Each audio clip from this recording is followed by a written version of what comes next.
Hey everybody, my name is David Katz-Nelson. I'm the CEO of Reboot. Happy Sunday. Hope your Sunday's going okay.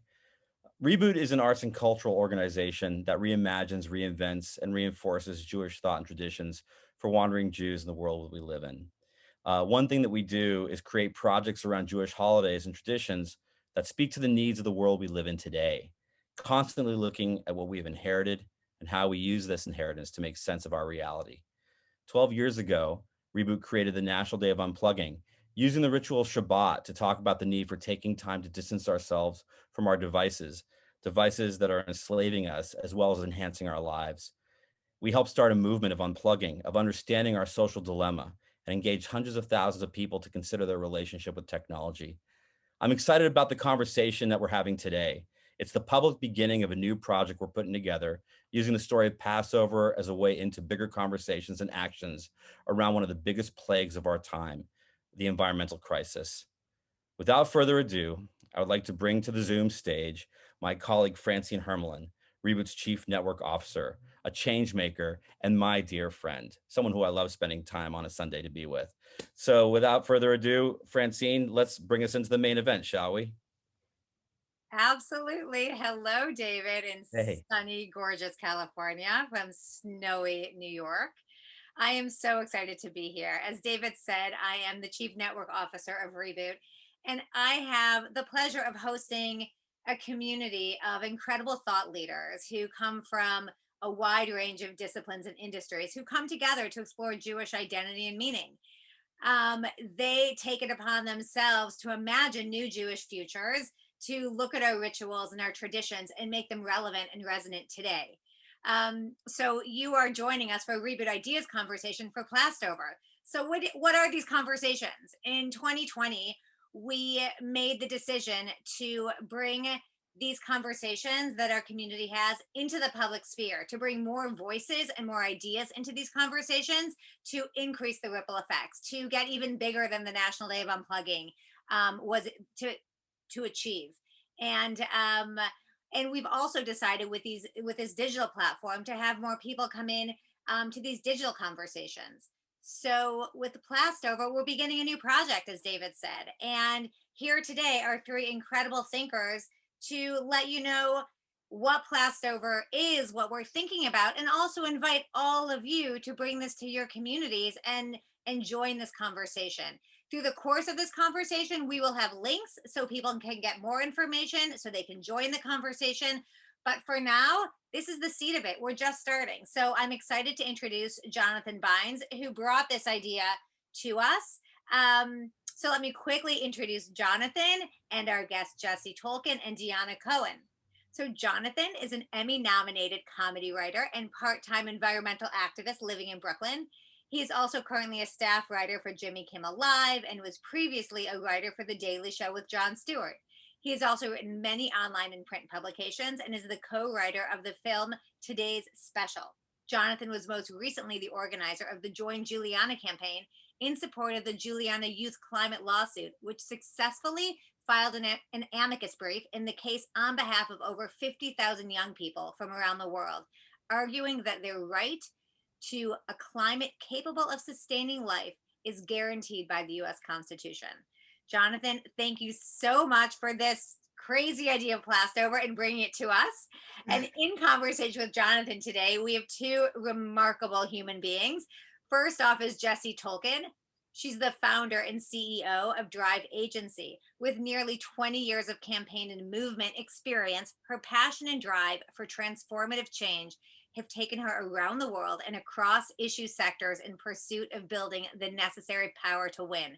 Over the course of her career, Jessy has built and led a series of powerful progressive institutions, including serving as the executive director of the Energy Action Coalition and partner and co-founder of Purpose Labs. When it comes to turning issues and ideas into larger scale strategic, cultural, and political transformation to movement building, there was no one better on your side than Jessy. We are thrilled to have her on our board to help inform all of this work, and we are so delighted that she is spending her Sunday with us here today. And last but not least, we have an expert in plastics, Dianna Cohen. She's the co-founder and CEO of Plastic Pollution Coalition and a passionate advocate against plastic pollution. PPC is a growing global alliance of more than 1,000 organizations, businesses, and notable thought leaders working toward a world free of plastic pollution and its toxic impacts on humans, animals, and the environment. Dion is also a visual artist who uses plastic bags as her primary material. Interestingly enough, Dion has shown her work internationally at galleries, foundations, and museums. Her TED Talk will be thrown into the chat, and I invite you all to check it out after this conversation. And we are so thrilled that Plastover Reboot will be partnering with her coalition to really bring the depth of expertise on this issue and use Passover as the portal to activate a broader community. So, a quick ground rules for the chat. Put your questions in the Q&A and we'll be sure that our moderators get them in about 10 minutes before we start. And if you want to have hoorays and public comments, throw those into the chat portion of the chat and you see all of that on your toolbar. So without further ado, Jonathan, Jessy, and Dianna, let's get started. And I am going to slither away. Thank you so much, Francine. And thank you to everybody for making time on a Sunday and for being here and for the enthusiasm that you guys are having for this idea. I'm really excited about Plastover. Plastover is very much a work in progress at this point. We're creating it together. And so I hope that that's what's going to come out of this is some more creation, some more great ideas, and some more enthusiasm. As Francine said, I am not the expert, and I sort of have an incidental enthusiasm for trying to save the planet for myself and my kids. But so I'm going to try to let the others do most of the talking, but I'll just talk about how the idea came about, how I thought, basically, my wife and I try to be as environmental as we can, as environmentally conscious. We noticed, however, that our plastic use it seemed unstoppable. It seems like there's just no way to avoid it. And during the pandemic, that has only gotten worse and worse. You can't order takeout without collecting another dozen containers. You can't, there's so many things that have resulted in more plastic use just as a result of changing our behaviors for the pandemic. And it became a problem in our family. At the same time, Passover's coming up, and it's my favorite Jewish holiday by far. I love it. I love the symbolism. I love the meaning, the true meaning. For me, this idea of the passage from slavery to freedom has application in so many areas of my life.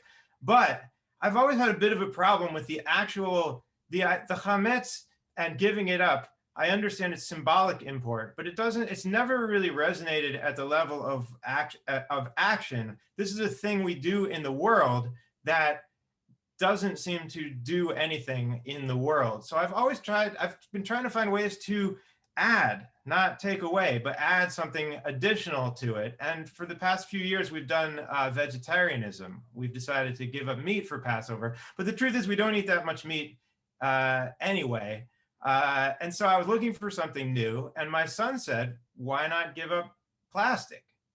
Now you can't give up plastic, but single-use plastic, it seemed like a great idea. And then out of my comedy writing experience, maybe, I hope you guys find it a little amusing, I came up with the word Plastover, and that's when I realized, wow, we got a hook for this. This might not just be a thing for my family. So that is the genesis of it. And fortunately, we have two wonderful and experienced people here who can talk to you about it. The one thing we don't have, and before we get into it, I just wanted to add this one more thing, is we don't have someone to talk about the religious connection. We don't have a religious authority. So I just wanted to really quickly say, in my Seders, we talk about the path from slavery to freedom.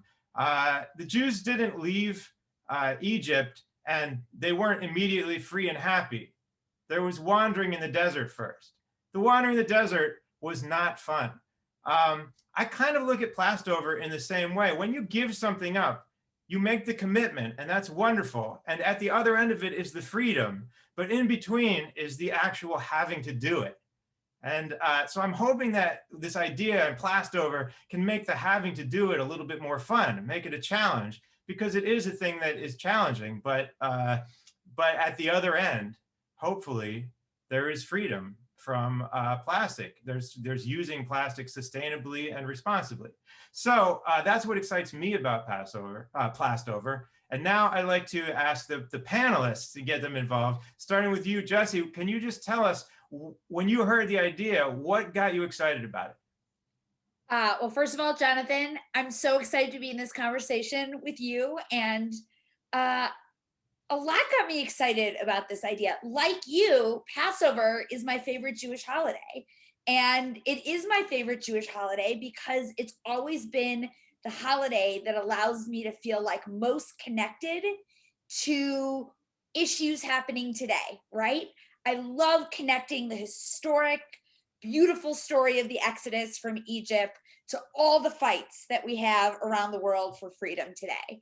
So when I heard Plastover, I thought, oh my gosh, this is incredible. We get to take yet another issue that is so prevalent, that is so central to what we as human beings need to be fighting, and connect it to this epic, beautiful Jewish story of Passover. But really, when I started to get excited is the part of me that is obsessed with the power of people. Yes, I believe that people power and movements are necessary for all the kind of change we want to see in the world. You might even call me a movement junkie. We need great leaders. We need great politicians. Elections matter. But at the end of the day, we need the will of the people. And so what I am so inspired by in this idea is that this Passover, through Plastover, we have this opportunity to almost create this on-ramp to educating, to creating an experience for hopefully many, many Jews and all their friends who also engage in Passover around the country to learn about the issue of plastics, to understand and embrace this like huge multiple billion-ton problem of plastics we have, but to do more than learn, to like walk the walk, right? To kind of feel both what's available to us and what's not available to us in terms of living a plastic-free life. And I'll talk more about this later in the conversation, but I believe in every movement, there's like this commitment curve, right? We got to like get people into the issue. We got to hook them in and then get them more and more engaged so we can build the power to win. And that's what I think Plastover is going to give all of us. Fantastic. Thank you. That's fantastic. And yeah, I do want to hear more too about that idea of the connection between individual commitment and political action, because obviously plastic is something that requires political commitment, not just individual, but we'll talk about that a little bit later. And it's so great to get people on board. Dianna, let me turn it over to you. What got you excited when you heard about Plastover? Why did you want to participate? You know, now that I've been working on this issue of plastic pollution and addressing it and trying to rise to the challenge, it's been more than 11 years. And I am a person who really I love community. I love growing vegetables. I love going to the farmers markets. I live here in Southern California, and I love cooking and those and the rituals that we create and that we participate in with our families, where we have this kind of pause. It's interesting because we've just had this whole last year or more of being paused in a sense with the pandemic, but to pause and take stock. And that is what I've always felt and learned from Passover and participating in the Passover Seder. So I feel like this is such a great moment to bring together, you know, what we look at spiritually in terms of our connection. We're part of nature, we're part of the planet, we live on this beautiful ocean planet. How do we protect it? How are we connected to it? And how do we rise to the challenge of reducing our single-use plastic footprint and reducing the damage that we are potentially inflicting, which comes back to bite us on the bottom. So, you know, I'm excited about all of that. I've been talking about this with friends for many, many years. And when you and I were first connected about this, Jonathan, I love the idea of Plastover. I think it's charming, it's great. It's got it's got levity to it. And, you know, this is a big, daunting, plastic pollution is a global crisis. I mean, this is a big, daunting challenge, from the fact that the feedstock for it is coming from the fossil fuel industry, to the fact that the chemicals that are used to plasticize, to make plastics, are not good for human health. And so, you know, we're running the whole gamut. And how can we bring this in, especially talking about it now in preparation for Passover, and, you know, begin to plan. Yeah, exactly. I love that. I want to talk about that as well in a second. But first, I think before we get to the planning part, you started to talk about it, but you know, it occurred to me that 60 years ago, Plastover would not have been necessary because nobody used plastic.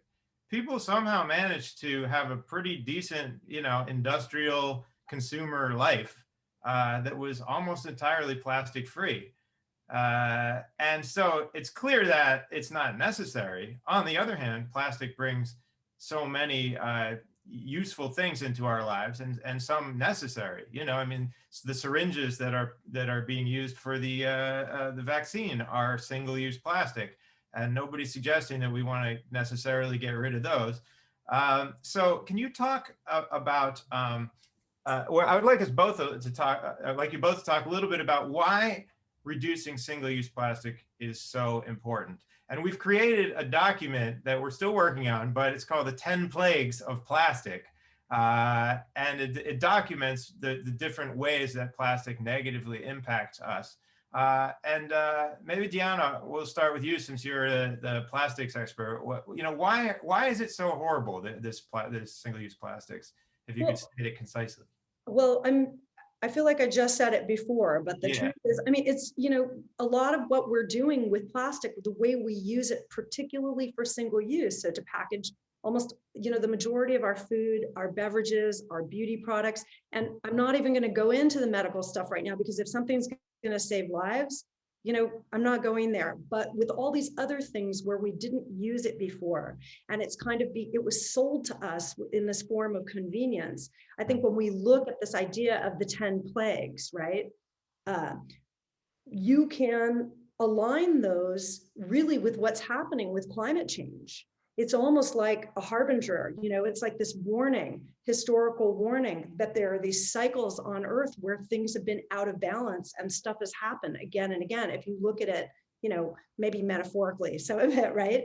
So I was thinking, you know, everything that we've been developing around looking at the pollution in the 10 plagues, looking at not just ecosystem disruption, but also at endocrine system disruption, how our endocrine systems are disrupted by the chemicals in plastic, thinking of it as a blight. It's a blight in our neighborhoods right now. There's like PPE stuff all over the place, you know, masks and gloves and things that are just strewn around. Nobody wants to touch them. You know, last year we weren't even touching packages that were arriving on the doorstep. So, and then there's this huge swell of delivery food, to-go foods, again, packaging, over packaging. But why can't we just take all that single-use plastic, and why can't we just recycle what we can recycle, put the rest in a landfill, and we're fine? Like, what's the problem? Well, I mean, landfill is just a space that we designate in the environment. So it's not really a thing, and it creates methane, it releases methane, and we run out of space. That's one. Two, a lot of our recycling numbers in the US, for example, are based on incineration or burning it. When we burn plastics or we burn garbage, we release dioxins and we release particulate pollution. Again, it's bad for us. But just using it in the first place, extraction, manufacturing, and use of it in the first place is also bad for us. It's bad for our health. And I'm just going to go there, but I mean, this is an issue from the entire chain, from extraction through manufacturing, production, use, and waste management at the end, that disproportionately impacts lower income communities, communities of color, indigenous communities, fence line communities. So, you know, we're poisoning ourselves in a sense, and that's why it's important to address this. All right, fantastic. I'll just throw out a statistic that I saw recently, that by the year 2050, they say that there would be more plastic in the ocean by weight than fish. And I think the answer, and some of what you're hitting at, is that actually some of what's bad about plastic we don't even know yet. But it can't, when you impact an environment that significantly with something, plastic, by the way, does not degrade. It's there forever, basically. It just gets smaller and smaller. You are going to have some impacts, and we don't know what they are, but we're starting to find that out. Jessy, do you want to weigh in on this topic of why it's important to eliminate single use? Yes, well, I want to endorse and emphasize and highlight all of these atrocious things that we've already described. But as somebody who has spent most of the last 20 years as a climate activist, working all over the globe, because here's the thing, I believe we can stop climate change. We are these generations that are living through this scary, overwhelming, almost unimaginable, threat of climate change. And we're the generations that have the ability to stop it in its tracks. That is an incredible responsibility and honor. And let's just be really clear. We cannot, I'm sorry if anybody has told you differently, we cannot solve climate change without ending the use of fossil fuels. That is what we have to do. We need a fossil fuel free world. And guess what, people? Plastic is fossil fuels, okay?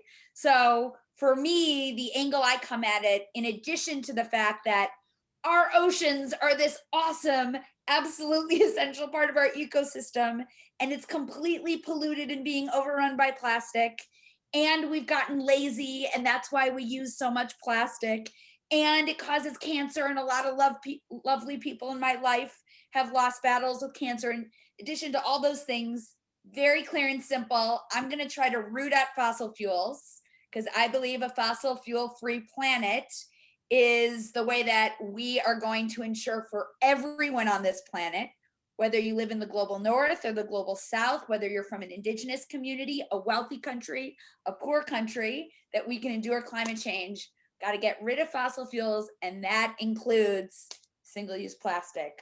We may come up way in the future with better plastics that are fed by things that are not fossil fuels.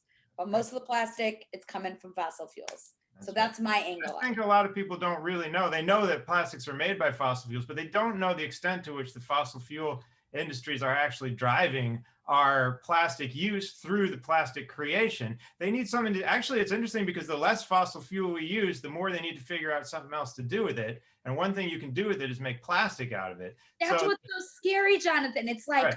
Oh my gosh, right? General Motors announces in 15 years, every car they make is going to be electric. That's so cool. The fossil fuel companies are like, uh-oh, what do? We'll just make more plastic shit that everybody can use. Yeah. We got to cut them off, run interference. And as Dianna's pointing out, only 9% of plastics are currently recycled. And even that recycling has a climate impact. But plastics are just not, it's just not feasible you cannot recycle your way out of the plastic problem, even if we don't have plans on the board to build giant new plastic factories there's not even clear that there's demand for that much plastic. They're going to actually have to create the demand for the new plastic, which they will, because that's what America and the Western world is so good at doing, which is why this needs a political solution. So I really want to talk about the nuts and bolts of Plastover, and we have time, but I really want to, if you don't mind, Dianna, I wanted to ask Jessy really quickly, just about what is the connection? We're not going to stop these giant new factories by me not eating a candy bar for 8 days. So can you just talk about why this is important? What's the connection between me doing Plastover and Joe Biden stopping these new factories from being built? I'm so happy you asked that question, because I think it's really important. I've always found this to be a bedrock of activism and organizing and campaigning. You got to be really honest and truthful with people, right? Got to start from a basis of trust. And I'm sorry to our amazing attendees, even if we all manage to do Plastover totally perfectly, we are not going to solve the plastic crisis, because we need structural policy change, political leadership in order to win. But these two things actually are connected, because individual behavior change in and of itself can be seen as a political act. It is part of how we build awareness. It's about how we build something that is really important. It is the starting ground for political will and consumer will. Because ultimately, when companies recognize that consumers want something different, consumers or companies have to start building something different. This is what happens in all different industries. And that happens through individual action. You know, companies are studying at like an intense, almost terrifying level, the habits of consumers. Yeah. And as they start to see different trends, they want to get out ahead to beat their competition. Yeah, Joe and Biden, this Congress, the Senate, et cetera, they care about the attitudes and actions of individuals. They care what public opinion data shows. They care to see examples of communities moving beyond. So movements start at this point. But I think they also tell fibs as well. And I think Dianna might be able to speak to the fact that, like someone mentioned that we can't, you know, recycling there's no market for recycling, which, but in addition to that, I feel like these companies use recycling as a way to avoid their responsibility and actually slap, you know, green labels on a bunch of types of plastic that really aren't like that. So, you know, Dianna, can we just switch over to those compostable plastics? Wouldn't that be fine if we just did that?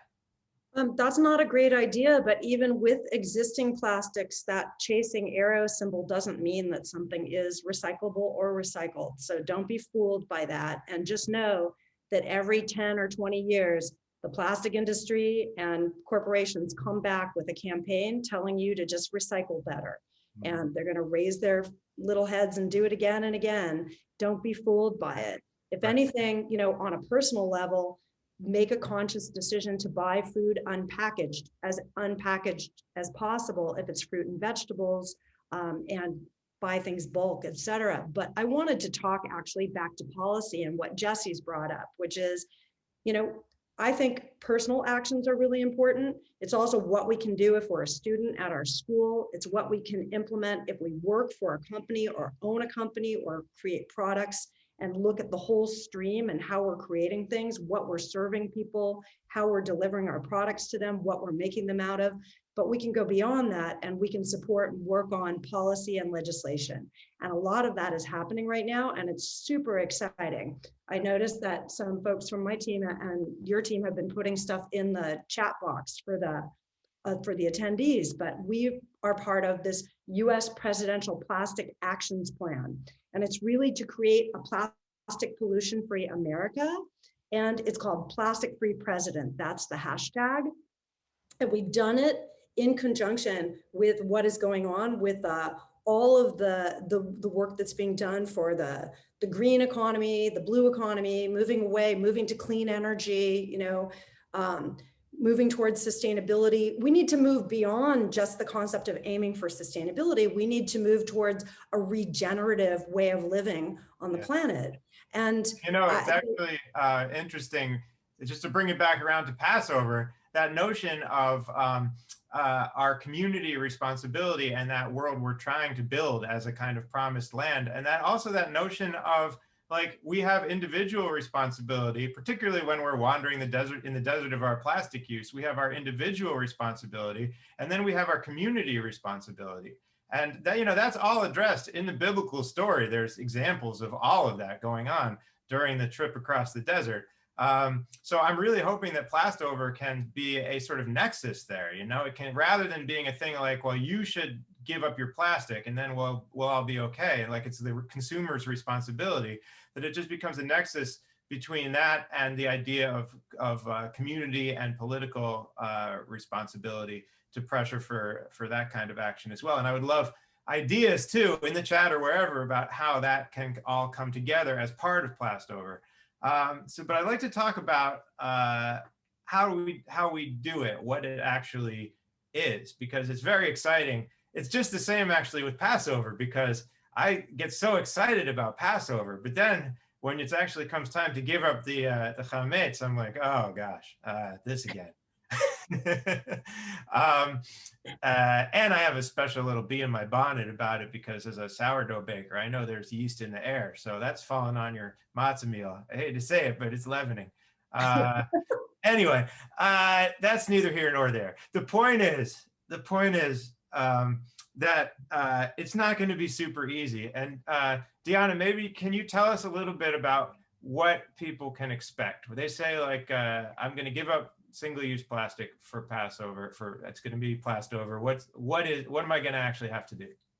Well, I mean, again, we're going to share all these resources through Reboot and on our website as well. But you know what you can do is you can make a conscious effort to get out your really nice dishes, to use the real dishes, the real cutlery, the real cloth napkins if you have them, you know, real, all the real stuff. Get out the real stuff. I always say use real stuff.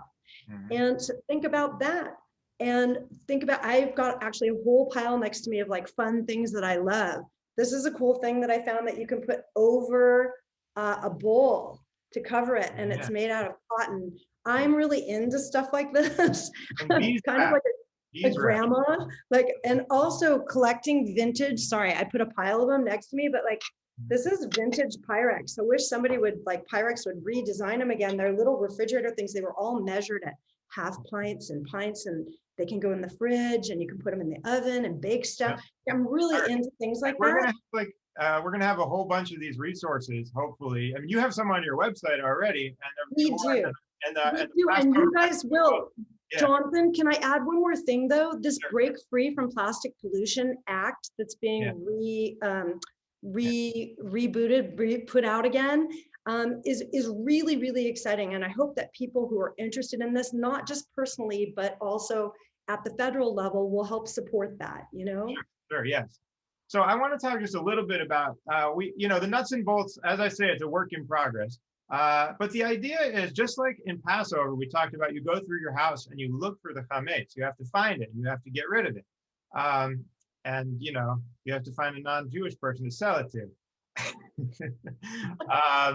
But that's what we want to be part of Plastover. So I think that, like, when we think about the first thing, you can't give it up unless you know what it is. So before Passover, I think we are encouraging people to like look at their daily life and see, like, oh, where does single-use plastic enter my life?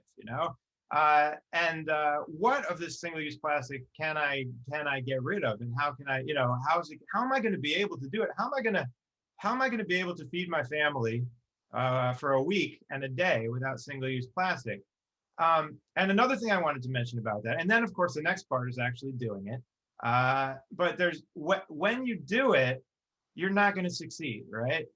You will not be able to give up single-use plastic for 8 days. It's impossible, almost impossible. And so we had this idea that everyone could have a kind of box or area where they collect the plastic that they used in spite of their commitment.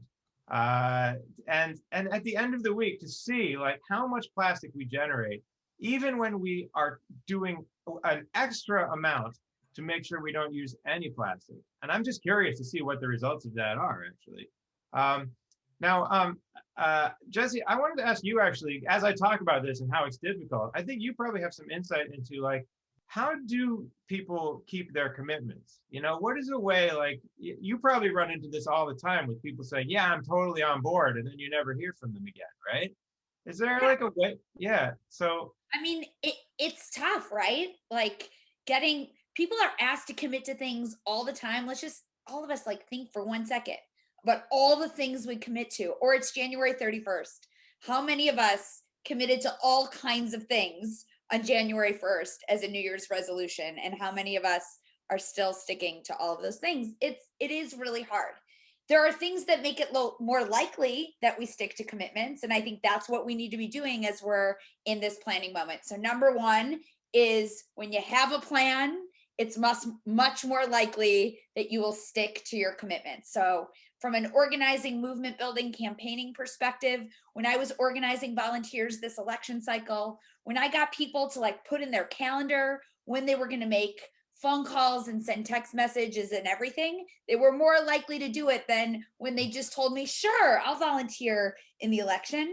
So as you start thinking about your awesome 8 days of Passover and how you're going to incorporate Plastover, what is your game plan? Are you thinking ahead to, like, well, if I do takeout 2 nights, how does that work with the containers? Or maybe I'm going to cook instead of that. Or, wow, 40 people are coming over to my Seder because miraculously COVID's going to be over by Passover. Like, I don't have that many plates. Maybe people are going to bring their own plates or whatever the case is, right? So it's like definitely about making a plan. I think another thing, though, that I know about organizing and commitments and is about the power of like positive reinforcement, or like, what do you get when you've done the good thing that makes you feel good, that like reminds yourself you want to do it again. So I think that's another part of the planning, because, you know, go to Dianna's website, learn from her, follow her on Twitter, go to Plastic Pollution Coalition, learn about this issue, you know, like make signs for yourself that remind you what you're doing every single time you elect not to use single-use plastic, because you are contributing to this bigger whole. One other thing I just want to squeeze into this answer, Jonathan, and then I will zip it up. That's fine. Is that so I'm from the Midwest as a Jew. I did not grow up in elementary school. I was like one of the only Jews. But I still found it amazing that at Passover time, you could go to the grocery store and there was the Manischewitz section, even though I felt like there weren't, like, because there was demand, because the market understood that, even grocery stores understood that at least once a year, Jews would come and they would buy their matzah and they would need their matzah meal and matzah bowl soup mix and everything else. And I just think I want us all to think about what it means to be creating the demand for alternatives to single-use plastic. And if you just think about, like, what if you order takeout or you call to order takeout, old school thing, you don't order on Grubhub, and you're like, I would have gotten takeout, but I just want you to know I can't get takeout from your restaurant because you don't offer an option, right? Like, what does it mean during Plastover to also be like a little bit of an advocate and show your demand for plastic-free solutions along the way? Actually, it's funny you mentioned that, because I actually, I called around to a bunch of restaurants in my neighborhood, and I found one that was willing to take containers that I brought in and put so that, not, as you point out, that not only gave business to that restaurant, but it also let the other restaurants know that, they had some. I feel like there's a lot of really good questions that are being put into the chat. And I feel like we're kind of at the point where we should take some of them. Do you guys agree with that? Oh, I want to say one more thing really quickly, though, just on the topic of commitment. I think one simple thing that people can do, that I encourage people to do that will help them meet their commitment, is to bring it up at the Seder. I don't think it should hijack the Seder. I don't think this should, you should turn your Seder. You can if you want, but I think the Seder is the Seder. But I feel like if you could find a spot in it to mention that you're making this commitment, to talk about it, first of all, you might get the other people at the Seder to do it. But second of all, I just think saying it out loud, saying it on social media, and maybe you already said this, I'm just repeating what you said, but just saying it to yourself publicly will make you follow through. Jonathan, can I just, I'm watching some of the questions go by from the attendees, and we have information on our site and a couple blog posts specifically addressing, COVID protocol for restaurants, how you clean things, the reports and a study research that's come out that shows that COVID lives longer on plastic than on other materials. So the plastic doesn't necessarily make things safer for you right now. And I had made that suggestion to Jonathan because I do it locally where I live in Hollywood. I have a couple eateries that I'm really trying to support during this last year, and they are willing to accept clean steel containers that I have and glass, like pint and quart jam jars to put the food in that I order from them. So I'll order something, but then go there early, drop it off with a little basket to them, and they're willing to, because these things are clean, put them in for me. So it also, this issue, and when you want to take it on and begin to just open your eyes and learn about it, it allows you to rise to the challenge. I think people should look at this. I look at it like it's fun. it's fun to try and figure it out. I'm like a detective, you know, every day. And you're not going to be perfect. I'm not perfect for sure, but it's fun to try. It's fun to try to figure out how to buy things in bulk. And again, to plan ahead. Yeah, I totally agree. Although, you know, it's funny you should say fun, because I mean, there's so many questions I want to get to in the chat. But one I feel like is important to address is the issue of social equity, because, you know, some of the things you do, like buying bulk and not eating from restaurants, might save money. But overall, if you want, you know, buying Pyrex and stainless steel and getting tote bags and this and that, these are things that, you know, takes a certain amount of disposable income and time. If you want to make your own matzah, someone said, how do I get matzah? Well, you can make your own matzah. You know, I think how can we just make Plastover accessible to everyone, regardless of their situation? You know. Yeah. I don't know, Jessy. If you, yeah, maybe Jessy. Do you want to jump in? Do you have a thought on that? Well, I think Plastover isn't about perfection. First of all, I feel like this is a really important thing. It shouldn't be like, unless I can absolutely ensure that there's no single-use plastic in my life, this isn't for me. Yeah, but we're Jews. What else can we do? Like, so we can dip our toe in, and there's different levels of doing it. So that's one thing I would say. The second thing I would say is part of why this is a first step, and this isn't like our entire movement to solve the plastic crisis, is that part of getting companies to change their ways and putting policy in place makes these choices more accessible, I should say, to more people. And so that's why we have to like go up the commitment curve of action and fight in lots and lots of different ways. And, you know, I just want to say, because I think it's important, and not to be a hypocrite, like I am not Dianna. Like I still have a lot of plastic in my life. Like I am an environmental activist, and I have a really, really long way to go here.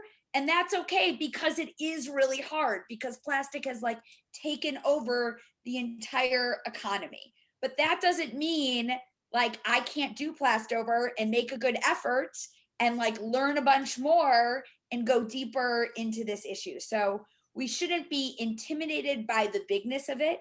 We shouldn't feel like unless we can buy hundreds of dollars of new stuff, we can't participate. Like each part is us learning and experiencing and demonstrating new dimensions of this problem, and it helps us kind of draw the roadmap for what the solution will look like. Great. Yeah, I would add to that too. You know, plastic is the petrochemical industry's plan B. So everybody take note of that. It's expanding. Their production of plastic, and single-use plastic specifically, is exploding right now. And if you look at a graph or a chart, it's like a hockey stick that's going straight up. So in order to address that, and we address it, and I come to this partially because it impacted me personally in my life, in my family, with my mom dying of breast cancer when she was very young, that was estrogen receptive. That's what the chemicals in plastic are. They're estrogenic, they're endocrine disruptors, and they change our systems in our body, and they've been linked to a lot of health issues. So I really feel like I need to say that. And at the same time, I'm definitely not perfect, Jessy. You're so sweet to say that. I look at this as a challenge every day, and we do the best we can. There's a cool campaign right now and policy encouragement around policy for an opt-in. I've seen some people ask questions about all the cutlery that comes to you, the plastic junk that comes with a to-go order. So there are certain companies now implementing that. What if we could implement it for the whole state in California, or nationally, you know, at the federal level, so that you just have to click a button to opt in when you want all that extra junk to come with your food, because most people are ordering food right now home if they're getting takeaway. So that would be a very simple thing that would save billions of pieces of plastic. And I just want to point out, you know, the idea of Plastover is it's like a jump start to all that. So like, you know, maybe by making this large commitment for a short period of time, you know, you go a little more extreme. After when you know, just like we go back to eating bread, we're not going to go back in the same way to just using plastic, but hopefully that mindfulness will have us do stuff like remember to say no, you know, no plastic utensils when we order from a restaurant. no plastic bag, remember to bring our tote bag everywhere we go. Remember to do all that stuff, and as well as engaging us more politically. Do you see any, are there any questions from the chat? I don't know if you guys have been following the chat, but if you guys had one that you really wanted to, you were like, oh, I want to answer that. Well, yeah. I do. I just want to, a couple people have asked about this, and this issue is an intersectional issue. It's not just about the plastic that we're using. It's also about our food delivery systems and food. And it's really about how we bring that and make it accessible to everyone. So I think it's important to look at things from that frame of mind. And I didn't mean to propose that everybody go buy new containers. You can use a lot of things that you probably have already. And I reuse glass, like I said, glass jam jars. You could put together your own to-go cutlery set that you carry in your bag or your purse or your backpack. There's lots of, we call it the urban packer kit. There's lots of ways around things that you can create with something that you've got at home for your kids, for their school lunches, etc. So I really encourage people to be creative. Great. And Jessy, was there anything that you saw that you wanted to I guess I would just say, so I saw lots of like specific questions like, is cellophane plastic? Can I even buy a box of matzah? Right. And so I just have like a general reaction, which is I don't know that you can buy a box of matzah right now without some plastic in it. But I think immediately when we're thinking about big lifestyle change and action like this, it's very easy to get to the point of like, I just don't think I can do anything at all. Everywhere I look, there will be plastic. And so I would say, I just want to offer like a little inspiration to all of us, like to push through that initial feeling. Like, I don't know if I'm going to be able to buy a single Manischewitz product. Okay, well, what else could we do? Right. Yeah. And like, how else could we look at this? And, what are some smaller steps, etc. What am I going to put on my Seder plate that's going to be about this discussion around plastics, etc.? Because oftentimes people get overwhelmed before they even get going. So that's just a very like general piece of advice. And I know we're going to be sharing lots and lots of resources to make Plastover feel more accessible and possible to everybody. Yes, I totally agree.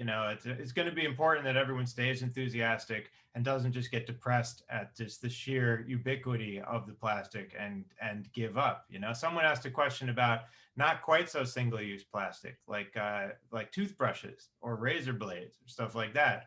What do you think, Dianna? Should they look at that as well?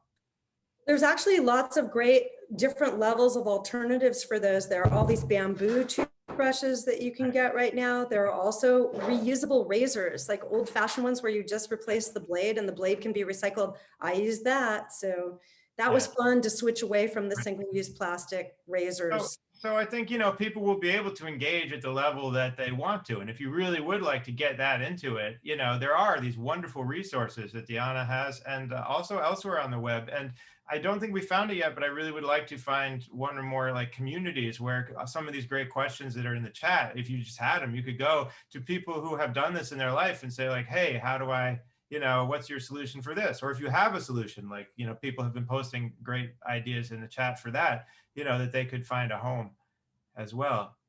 Jonathan, in a sense, Plastic Pollution Coalition is a community for that. So if people wanted to have discussions and talk to other people who are all looking at this, the place to go would be the Facebook page or to the Instagram or Twitter, etc. These conversations are coming up all the time. And it just depends what level you want to get involved. Right. So I guess just in wrapping up, I think the idea, what I'm hearing is that what's really important is that people think about this issue, use the Plastover idea to really make a commitment rather than just be like, oh, plastic is bad, right? Here's an opportunity to actually do that. And if, I guess if you could just give them one piece of advice or encouragement getting started. Do you have something like that you could share? Dianna? Yeah, I mean, my whole thing is refuse single-use plastic. Yeah. I would encourage people to refuse single-use plastic and do the best you can. Like, don't be so hard on yourself, but look at it like you're trying to solve a problem, because that's what we're all trying to do. Yeah, I'm a big problem solver, and I'm excited. I'm super excited. I'm going to be doing a lot of cooking before Passover, and I'm going to be storing things in my freezer in non-plastic containers, and I'm going to have that stuff available. I'm going to make my life easy during the 8 days, and hopefully create some habits that last much later. Jessy, what about you? Do you have something you'd like to some words of exhortation? I would just leave us with something that you said at the very beginning of this conversation. We weren't like immediately free. There were like 40 long years of wandering through the desert, but we are a strong and resilient and savvy people. And so I just think we should remember that as we're embarking on this journey. Like, it is not overnight success to solving this, but we are a resourceful people and an innovative people, and we can make progress bit by bit. We've endured so much over time, and I just feel really proud to be a Jew hanging out here on a Sunday talking about Plastover, and I look forward to hearing all of your experiences. Yeah, this is wonderful. And by the way, I just want to address, someone has brought this up a couple times in the chat, but they said hey, I use a single plastic bag 30 times, right? And the answer is yes. If you have plastic in your house, use it. Plastover is not about throwing out plastic that you currently possess. The idea it's you are not bringing new the period is that you not bring new single-use plastic into your life during the 8 days of Passover. So continue to do that. Continue to use that plastic bag. Continue to use those takeout containers to store your food if you think that's safe. I do. They're the number 5s anyway. And then when they're done, when you've used them up, don't get more. That's all we're saying. We're not, it's going to be a process. And I just want Plastover to be, let's launch this process, right? Let's all get out there. Let's get enthusiastic and let's do it. And thank you guys so much for your expertise and your enthusiasm. I learned a lot just in talking to you now. I hope everyone else did as well. And again, I just want to thank everyone who was listening for their enthusiasm. Hopefully, you can share it with your friends. You can share it with your communities, your temples, your Hebrew schools. Let's make this happen. Let's make Plastover happen, and let's end our plastic problem and find the promised land. Right, next year in Jerusalem. Perfect, Jonathan. Right, thank you so much, and Jessy. And Dianna, thank you guys so much. And thank you to everybody who came today. This chat has been blowing up and the Q&A. And the reality is, this is what we want. This is a big deal. And this is a big conversation. And it goes beyond the 3 people here. There were things in the chat about partnerships with other Jewish organizations, with corporate America, with talking about Manischewitz, about changing their plastic. This is going to be a multi-pronged effort. And with this ritual of Passover and with this symbol of single-use plastic, the hope is to launch this movement. And we think we have the perfect people here to start that conversation, but this needs all of you.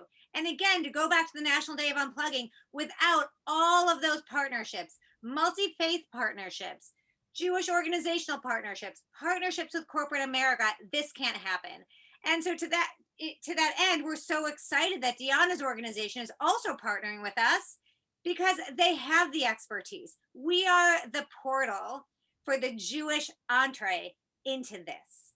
And we are so thrilled that you've all come here.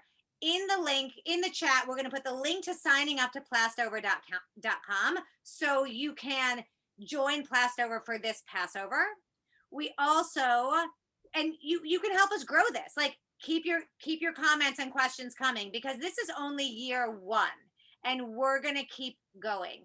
Thank God these Jewish holidays come back year after year after year, and we'll find other portals throughout the year. So that is the first thing. The second thing is, these are the conversations that Reboot is trying to have. Conversations that really speak to the human experience and the needs now. And we bring dreamers together. That is all of you on the chat, all of you in this conversation, to really imagine, like, what if we could fill in the blank? What if we could, in our Jewish experience, see this? Or I see this. How do we change it? Or this seems off. Let's talk about it. That is what the Reboot Ideas conversations are about. And we'd love you to join those too. We're putting that link in the chat as well, so you can sign up for more Reboot Ideas conversations. So with that, I don't think I have anything else to say other than let's try this. Like, I'm going to my kitchen. I'm going to take my feather and my spoon and get through all my single-use plastic stuff. Jonathan, thank you for dreaming with us. Jessy and Dianna, thank you so much. Your wisdom, your expertise. We're just starting. We're coming back to you. So thank you all for joining us today. Everybody. Thank you. Have a great Sunday. Bye-bye. Bye. Bye.